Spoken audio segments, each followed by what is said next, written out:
आज पर्युषण पर्व का अंतिम दिवस है और अनंत चतुर्दशी का दिन है। आप सब लोगों ने साधनाएं की हैं नमोकार मंत्र की, और जिनको नमोकार मंत्र नहीं है तो ओम ब्रीम असिया उषा नमः की माला फेर लेंगे। एक महापर्व में आप लोग शामिल हुए, और बस ऐसी बहुत सी आत्माएं हैं जिन्होंने अपनी शक्ति के अनुसार तप किया, त्याग किया। किसी ने 32 उपास भी की हैं और किसी ने 10 उपास भी किए हैं। किसी ने निर्जल भी किया और किसी ने बिल्कुल कुछ पदार्थों को अपनी शक्ति के अनुसार त्याग करके और उपवास किए हैं। जिनागम में ये सारी बातें स्वीकार की गई। शक्ति तस्त्याग, जिस व्यक्ति की जितनी सामर्थ्य उतनी वस्तु का त्याग करके अगर वो साधना के संस्कार डालता है तो ये संस्कार भी उत्तम ब्रह्मचर्य में जाके कारण बन जाते हैं।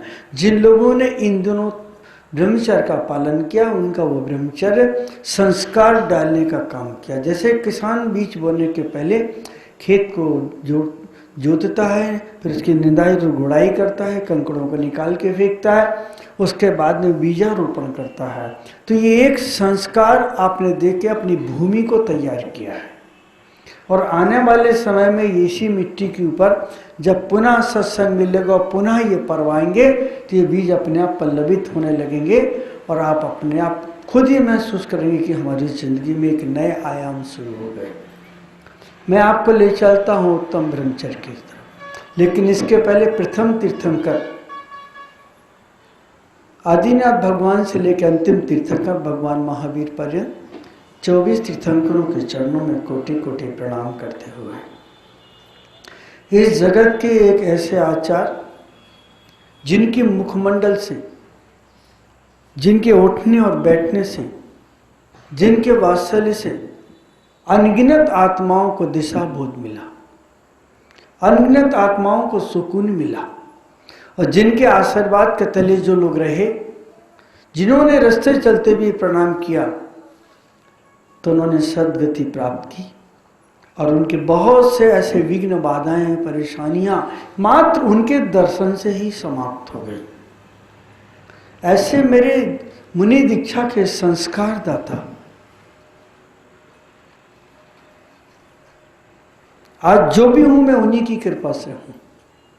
ऐसे परम पूज्य आचार्य गुरुवर विमल सागर जी महाराज के चरण कमलों में प्रणाम करते हुए, और जिनकी तप साधना ने मेरे अंदर भी एक प्यास पैदा की, और ऐसी असंख्य आत्माएं हैं जिनके अंदर उन्होंने बीजारोपण, भले वो निकट ना आए, भले उन्हें दूर से देखा, भले उनके संबंध में उन्हें सुना हो, तो सुने हुए शब्द भी उनके तप की प्रेरणा के कारण बन गए।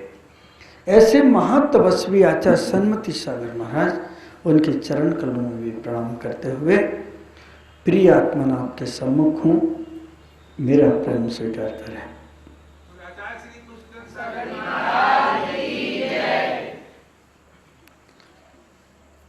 छोटे से एक प्रश्न के साथ अपनी बात आपके सामने रख रहा हूं।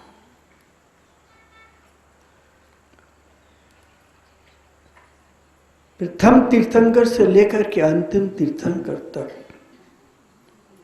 जैन दर्शन के तीर्थंकरों ने, अरिहंतों ने, भगवंतों ने नग्नता को क्यों चुना? वस्त्र क्यों नहीं पहने? हम इसके संबंध में जानना चाहते हैं। प्रश्न गूढ़ है, लेकिन जिज्ञासा के साथ पूछा गया है। जिस व्यक्ति को समष्टि के साथ संबंध बनाना हो, सृष्टि के साथ संबंध बनाना हो, सृष्टि के प्राणियों की धड़कनों का स्पर्श करना हो, उनकी आवाजें सुनना हो, उस व्यक्ति की साधना में वस्त्र बाधक है। चाहे वो वस्त्र अल्प हो या बहुत हो, थोड़ा हो या ज्यादा हो, वस्त्र जिंदगी की सबसे बड़ी बाधा है। वस्त्र जब जब भी तन के ऊपर आते हैं तो विकृतियां प्रारंभ करते हैं, और आप भी समझते हैं शरीर की विकृति को छुपाने के लिए वस्त्र कारण है, और दूसरे को आकर्षित करने के लिए भी वस्त्र कारण है, और अहंकार का संवर्धन करने के लिए भी वस्त्र कारण है।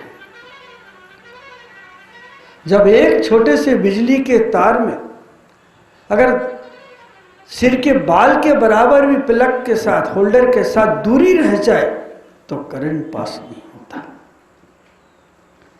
पारसमणि के साथ अगर पारसमणि को एक मलमल के कपड़े में लपेट दी जाए, लोहे की पेटी में रख दी जाए, तो लोहे की पेटी परिवर्तित नहीं हो सकती। पारसमणि उसे सोना नहीं बना पाएगी। हल्का सा कपड़ा भी अगर बीच में है तो संबंध नहीं बन सकता, परिवर्तन नहीं हो सकता। इसलिए वर्धमान ने आदिनाथ की परंपरा से चले आए अंतिम तीर्थंकर वर्धमान ने भी उसी परंपरा का अनुसरण किया। उनके कहने से नहीं किया, देख करके नहीं किया। हो सकता है आपके मन में आ जाए कि नग्नता एक चारित्र है। नहीं, चारित्र नहीं है, इस भूल में मत रहना। नग्नता चारित्र कैसे हो जाएगी? जानवर भी नग्न है, तो क्या उसे हम चारित्र कह सकते हैं? नहीं कह सकते। नग्नता ज्ञान का एक सुपरिणाम है, शुभ परिणाम है, कि ज्ञान की समझ में यह आ चुका है कि जब तक मेरे साथ परिग्रह जुड़ा है, आवरण जुड़ा है, मैं प्रकृति के साथ, प्राणी के साथ अपना तादात्म्य संबंध नहीं बना सकता। चारित्र तो उस ज्ञान से जन्मा है, सम्यक ज्ञान का परिणाम है। फिर बाद में उसे एक संज्ञा दे दी गई है। जिस व्यक्ति का नाम, जिस जन्मे बालक का नाम बीके जैन रखा गया है। बीके जैन नाम का कोई प्राणी जन्मा नहीं है। संबोधन करने के लिए माता और पिता के बीच में दोहे देह का मिलन हुआ, उसका एक परिणाम है बीके जैन। इसी प्रकार दर्शन और ज्ञान के बीच में जो संबंध बना, जो रिलेशन बना, और जब वो ज्ञान सम्यक श्रद्धा से पैदा हुआ और जब सम्यक बना, तो उस ज्ञान को ऐसा लगा कि समष्टि का आचरण करने के लिए आवरण की जरूरत नहीं है, वस्तु की जरूरत नहीं है। तो उन्होंने उन चीजों को हटा दिया जो समष्टि के आलिंगन करने में बाधा बन रही थी, और उससे हमने फिर संबोधित किया ये चारित्र है। चारित्र के भेद हैं सामयिक, छेद, विस्थापना, परिहार, विशुद्धि, सुख, सांप्राय, यथाख्यात, ये अलग भेद हैं। लेकिन जैसी नग्नता हासिल होती है, चारित्र उसका सम्मान करने के लिए आते हैं, तो उसकी एक संज्ञा पड़ गई सुपरिणाम की। चारित्र प्रमाण पत्र तो स्कूलों और कॉलेजों में दिए जाते हैं, क्योंकि वहां संभावनाएं हैं कि चारित्र होगा कि नहीं होगा। और सम्यक ज्ञान में यह संभावनाएं हैं कि जहां सम्यक ज्ञान होगा वहां अपने आप चारित्र प्रकट हो जाएगा। तो इसलिए कपवस्त्र को स्वीकार किया। और मैं आप विज्ञान भी इस बात को अब कहने लगा है, अगर आप रेशमी वस्त्र पहन करके चलते हैं तो आपका अपने साथ संवाद नहीं हो सकता, आप अपने पास नहीं ठहर सकते, क्योंकि रेशमी वस्त्र के अंदर काम को उत्तेजित करने वाली ऊर्जा विद्यमान है। जितने रेशमी वस्त्रों का उपयोग करेंगे उतना आप अपने से बाहर भागेंगे, दूसरे की तरफ भागेंगे, आकर्षण बढ़ेगा, दूसरे का दिल और दिमाग खराब होगा, साथ में आपका भी होगा, क्योंकि काम अनियंत्रित होना चाहता है। यदि आप सूती वस्त्रों का उपयोग करते हैं तो वो बहुत कम उत्तेजना करेगा, लेकिन उसमें भी आपने अगर चमकीले और भड़कीले वस्त्रों को एक्सेप्ट किया, स्वीकार किया, तो निश्चित रूप से आपके अंदर भी विकृति आएगी। और यदि आप गर्म वस्त्र को स्वीकार करते हैं, जैसे सूफी फकीर स्वीकार करते हैं, बहुत से जिनेतर साधु स्वीकार करते हैं, आप कभी विचार करके देखिए, ठंडी के दिनों में गर्म वस्त्र, ऊन वाले वस्त्र जब आप पहनते हैं, ऊन में कोई गर्माहट नहीं होती, ऊन गर्म नहीं है, ये दिमाग में हो तो निकाल दीजिएगा। ऊन की सबसे बड़ी विशेषता वह है कि प्रकृति के परमाणुओं को वो भीतर नहीं आने देता है और भीतर के ऊर्जा को बाहर नहीं जाने देता है। जब आप ऊनी वस्त्र पहनते तो भीतर का टेम्परेचर जब बाहर भगता है, ऊर्जा बाहर जाती है, तब वह आपके भीतर गर्मी पैदा करता है। तो आप कहते हैं कि ठंडी नहीं लग रही है, और ठंडी में वैसे भी काम ऊर्जा कम हो जाती है। लेकिन वर्धमान कहते हैं कि अगर जगत के साथ, जगत के प्राणी के साथ संबंध बनाना है तो किसी वस्त्र की ही जरूरत नहीं है। आप प्राकृतिक शरीर को प्रकृति के हवाले कर दो। और आप इस बात को अच्छी तरीके से जानते हैं कि जिस घर की सारी खिड़कियों दरवाजे टाइट बंद हो और बाहर एंटीना ना हो, तो आपका मोबाइल काम नहीं करेगा। क्यों? हवाओं का स्पर्श बंद हो गया। कहीं ना कहीं रंध्र चाहिए, छिद्र चाहिए, हवा के आने का मार्ग चाहिए, नहीं तो प्राण भी निकल जाएंगे। और यदि आपको कहीं अपना टीवी भी चालू करना है तो आपको एक एंटीना लगाना पड़ेगा, जो एंटीना बाहर के परमाणुओं को भीतर पहुंचा रहा हो, नहीं तो नहीं। और जिनके घरों में एंटीना नहीं होते या जंगलों में जाते हैं तो बाहर खड़े होकर के अपने मोबाइल से बात करते हैं कि शायद रेंज मिल जाए। तो जहां अगर प्राणी मात्र की रेंज की आवश्यकता है तो वहां तो फिर एंटीना की जरूरत नहीं, नग्न होने की जरूरत है। और वही नग्नता इनर की ऊर्जा को कन्वर्ट करने में, जगाने में कारण बन जाती है। तो महावीर ने बाहर जाती हुई ऊर्जा को भीतर लाने के लिए एक मार्ग चुना, और वो मार्ग है दिगंबरता का मार्ग है, नग्नता का मार्ग है, वीतरागता का मार्ग है। और वीतरागता के मार्ग में आने के लिए परिग्रह की जरूरत नहीं है। जिसको डिलीट करना है उसके लिए बता रहा हूं। जब बच्चा पहली बार स्कूल जाता है तो माँ उसे पुस्तक नहीं देती, चॉकलेट का प्रलोभन देती है।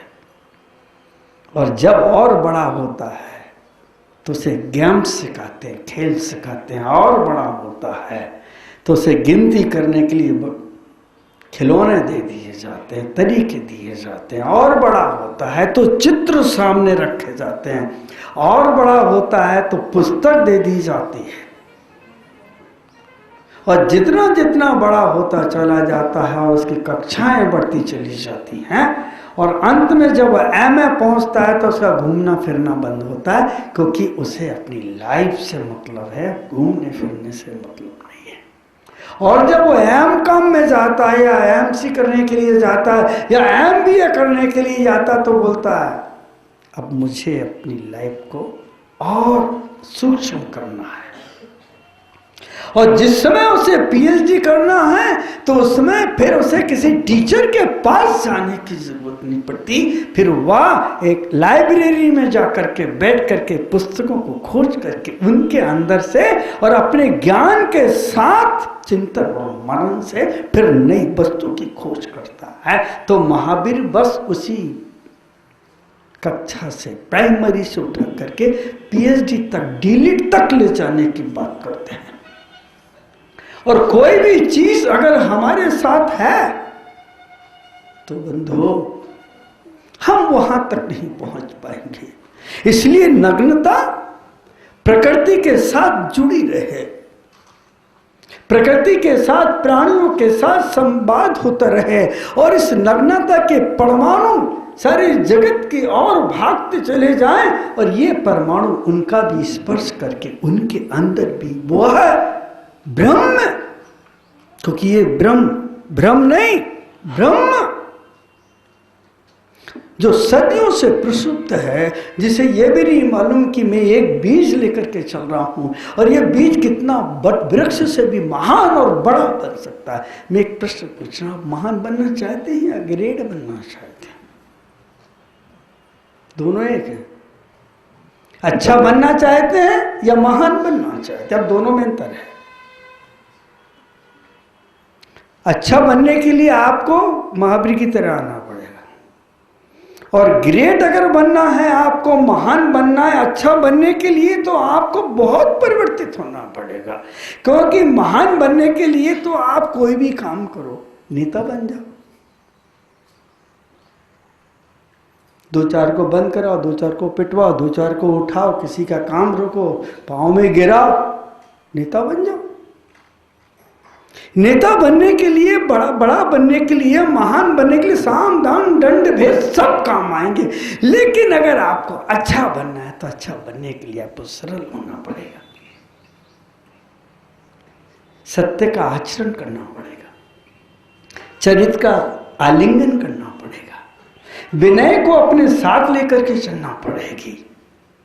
हर व्यक्ति के प्रति आपके दिल में सम्मान का भाव होगा, और जहां अच्छाई आएगी एक दिन वहां चारिता करके बैठेगा। जब चारिता करके बैठा, जैसे ही बैठेगा उसी समय आपकी पूजा प्रारंभ हो जाएगी, उसी समय आपका आदर और सम्मान जो आपने दिया है वो आदर बैक हो रहा है।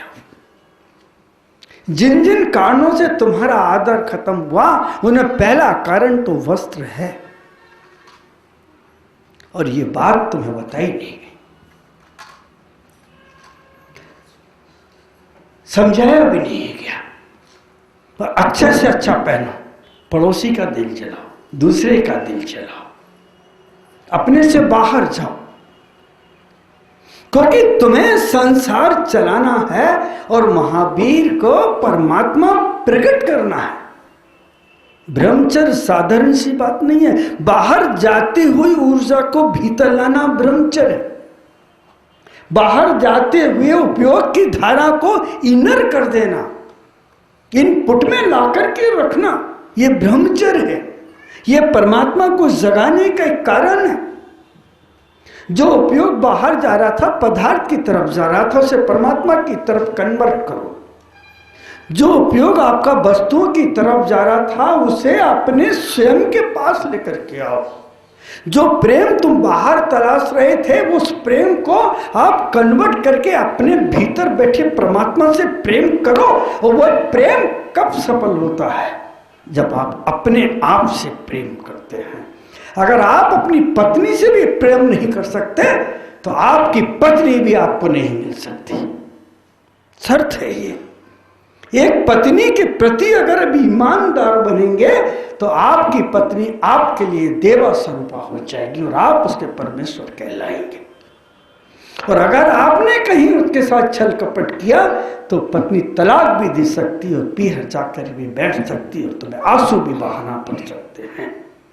अपने अगर आपने जो निकटतम है हमारे भीतर विद्यमान है, जो बीज रूप है, अगर उस चेतना के निकट आकर के आपने उसे प्रेम जताना प्रारंभ किया, और प्रेम जताने का अर्थ ये नहीं कि किसी खिलौने को गले से लगा के घूमते रहो, नहीं, उसको प्रेम जताने का सिर्फ एक ही तौर तरीका है कि आप अपने भीतर की वक्रता को निकाल। तो यही कारण था उत्तम क्षमा वो धर्म आया, और उत्तम क्षमा ने क्या किया, क्रोध को जीता।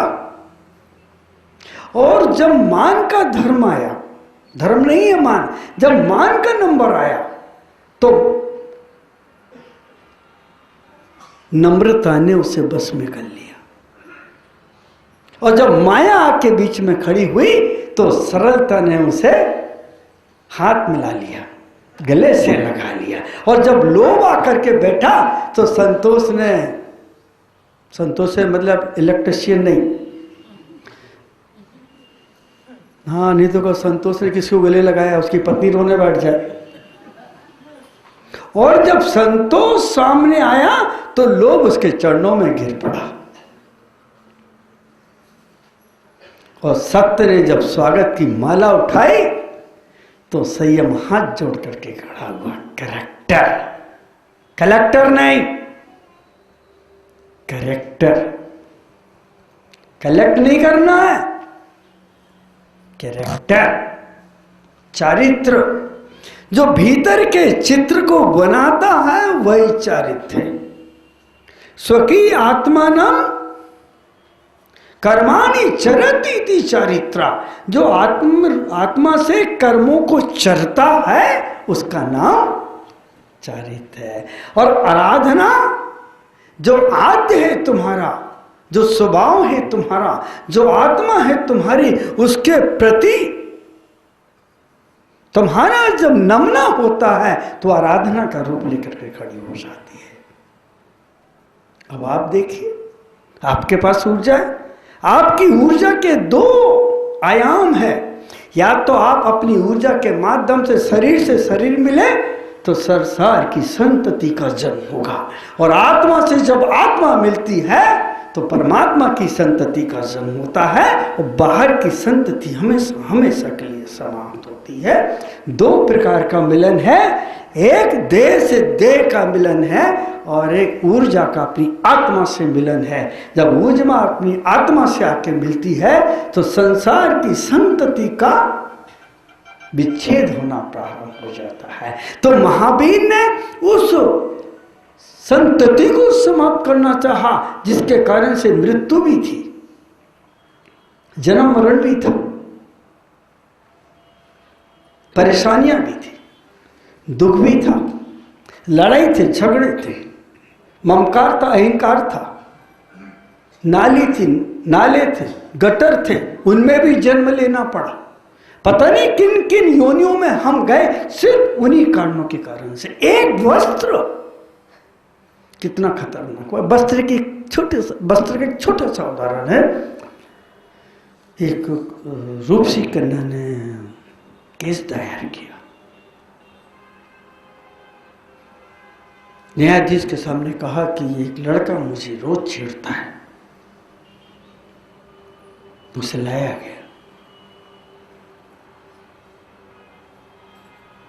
न्यायाधीश ने पूछा कि तुम इस लड़की को छेड़ते हो? बोले आज पहली बार देखा है। नहीं सर, ये रोज छेड़ता है, मैंने पहली बार देखा है। न्यायाधीश ने उससे कहा जिस दिन तुम्हें छेड़ा था उस दिन कौन से कपड़े पहने थे? ऐसे ऐसे, जाओ अगली पेशी को वही कपड़े पहन के आना। गया, दोनों गए, वही कपड़े पहन करके कन्या गई। न्यायाधीश ने पूछा से जानते हो? बोले सर इसके पीछे ही तो बदनाम हुआ, यही चाहिए मुझे। अब मेरा आपसे प्रश्न है कि उसे लड़की पसंद है या उसके कपड़े पसंद है? मेरा आपसे प्रश्न है कि लड़के ने उसे छेड़ा है या उसने लड़के को छड़वाने के लिए मजबूत किया है। वस्त्र आप जो पहन रहे हैं वो अपने को हाईलाइट करने के लिए पहन रहे हैं या अपने तन को ढांकने के लिए पहन रहे हैं? विचार करना। ये नग्नता आकाश से नहीं उतरी है, भी त्राता किसी पेड़ से नहीं तोड़ी गई है। ये नग्नता ब्रह्म की उपासना से आकर के अपने आप उतरी है। बंधु,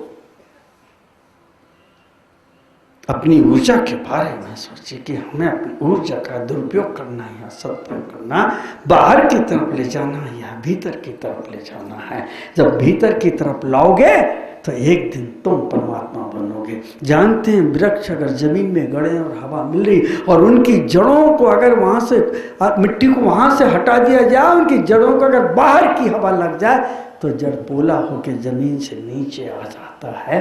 तो जिन जड़ों को 24 घंटे बाहर की हवा मिल रही हो, वस्त्रों के माध्यम से, खाने के माध्यम से, टीवी के माध्यम से, मीडिया के माध्यम से, हर चारों तरफ अगर है तो दूषित वातावरण है। इसलिए आपका विश्वास कहाँ है? आज तो बच्ची अपने बाप का भी विश्वास नहीं करती, सभी नहीं, जिनके आचरण खराब उनकी बात कर रहा हूं। विश्वास हट गया, साधुओं से भी हटा है। ऐसा नहीं है कि नहीं हटा, कि किस कारण से हुआ? वस्त्र कितने घातक है। अहंकार को सजाने के लिए जो जो हमने इकट्ठा किया वो हमारे ब्रह्मचर्य को कायम नहीं रहने देता और वो हमारी ऊर्जा को भीतर से निकाल के बाहर ले आता है। इसलिए कहा उत्तम ब्रह्मचर्य। न्यायाधीश ने कहा कि लड़के ने नहीं छेड़ा, तुमने उसे मजबूर किया है। क्या निर्णय हुआ इसका? कि ये वस्त्र, ये नहीं कह रहा हूं आप उतार दें, ये कह रहे हैं कि इतना ज्ञान पैदा कर लें कि तुम्हारी समझ दूसरों को बिगाड़ने के लिए अपना श्रृंगार ना करे, तुम्हारी समझ दूसरों को मजबूर ना करे, तुम्हारी रहनी और गहनी दूसरों को विकारग्रस्त ना करे। वस्त्रों में बहुत ताकत है, गहनों में बहुत ताकत है। और आजकल तो वस्त्रों के साथ साथ अब तो सौंदर्य प्रसाधन आ गया है। जिस युग में नारियां कभी श्रृंगार नहीं करती थी, पुरुष करता था, उस युग में नारी की इज्जत थी, सम्मान था। और आज युग में नारी इतना सम्मान कर रही है कि वो अपमान का कारण बन रहा है, इज्जत गिराने का कारण बन रहा है। कभी सोचना आप जितने सुंदर वस्त्र पहनते हैं, जितने उजले वस्त्र पहनते हैं, उससे अनंत गुना गंदा तो तुम्हारा दिल और दिमाग रहता है। वस्त्र गंदे नहीं, दिल और दिमाग गंदा होता है। शहर में बहने वाला गटर गंदा नहीं, दिल और दिमाग में तो उत्तेजनाएं काम के प्रति चल रही वो सबसे गंदा है। भीतर की दुर्गंध को पहचानने की कोशिश करें। उत्तम ब्रह्म, जो ब्रह्म का आचरण करके ब्रह्म के आसन पर विराजमान होता है, उसका नाम उत्तम ब्रह्मचर्य। पहुंच गया, मंजिल पे पहुंच गया। यही जिंदगी है, यही ऊर्जा है, यही काया है, यही महावीर को मिली थी, हम लोगों को मिली है। और जिस प्रकार वो गर्भ से जन्मे थे, हम भी वैसे ही जन्म हैं। लेकिन दोनों की रहनी और गहनी से जमीन आसमान का अंतर आ गया। कितना पावन दिन है, आप एक बार विचार करिएगा। तो अपनी ऊर्जा को इनर बनाने की कोशिश कीजिएगा। उस ऊर्जा को एक बार देखने की, समझने की कोशिश करिएगा। हम किस लिए जन्मे हैं, उसे जिस दिन आप पहचानेंगे कि आज एक दिन का उत्तम ब्रह्मचर्य अगर एक क्षण का पालन से शुरू होगा, तो निश्चित रूप से समझिए कि सही पहला कदम मंदिर आदि मंजिल का पता देता है, और वो पूरा उठुआ कदम मंदिर को खींचकर सामने लाकर खड़ा करता है। तो आज उत्तम ब्रह्मचर्य का दिन है।